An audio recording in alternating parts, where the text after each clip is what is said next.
Live mula sa BTEM News Center. Ito ang Baliteng Inamo. Magandang araw po mga kababayan. Balitang multo muna po tayo.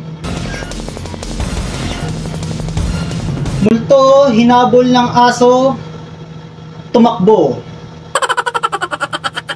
At isang multo na mataang ng boboso, tiklo. Multo, nasa gasaan, patay.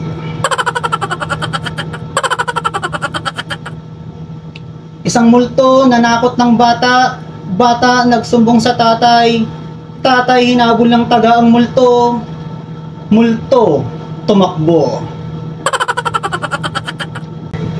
Mga multo na mataang nagchichismisan pa rin kahit hating gabi na dinampot ng mga tanod. At mag-ingat po tayo sa mga multo mga kababayan, ano? Dahil sa mga multo na pag-alagala at pumapasok sa ating mga kabahayan na walang paalam at nananakot ng takot.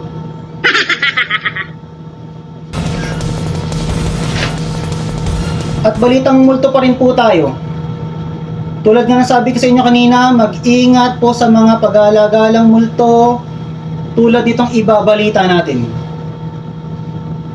Isang multo ang nagpakita di umano sa isang residente sa Marikina at itatago na lang natin siya sa tunay niyang pangalang Melissa De Jesus. Opo.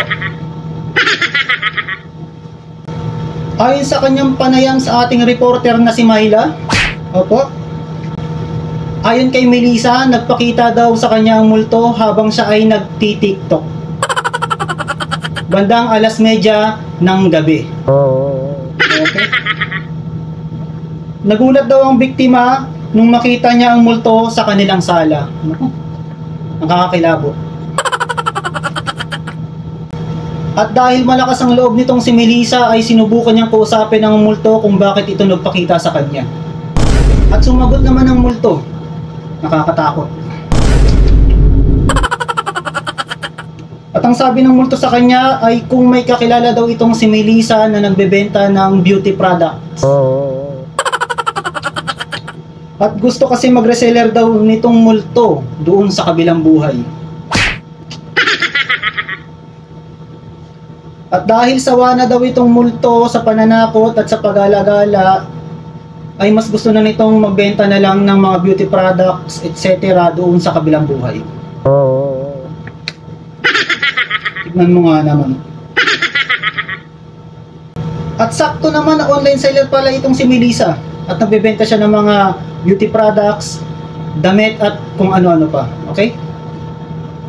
At ayun, napagbentahan nga ni Melissa itong multo. At meron na naman siyang satisfied customer at reseller na multo.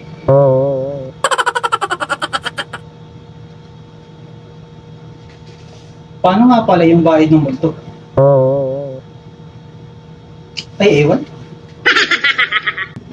Okay dyan, kung naghahanap kayo ng legit na online seller, bisitahin nyo yung Facebook page nitong si Melissa De Jesus. I-follow nyo na rin yung Facebook page niya at i-like nyo na rin syempre.